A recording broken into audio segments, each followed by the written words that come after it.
To edit photos or pictures on Samsung S25, you have to start by opening Gallery, and right now you will have to go into the photo that you want to adjust and click on this icon. Now, as you can see in this place, you can actually find a lot of different things.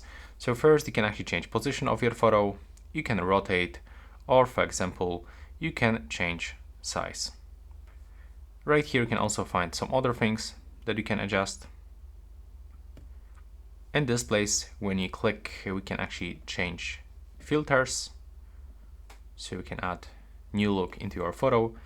By clicking here, you can also find some other things like light balance, brightness, exposure, contrast, highlights, shadows, saturation, tint, temperature, sharpness, and definition.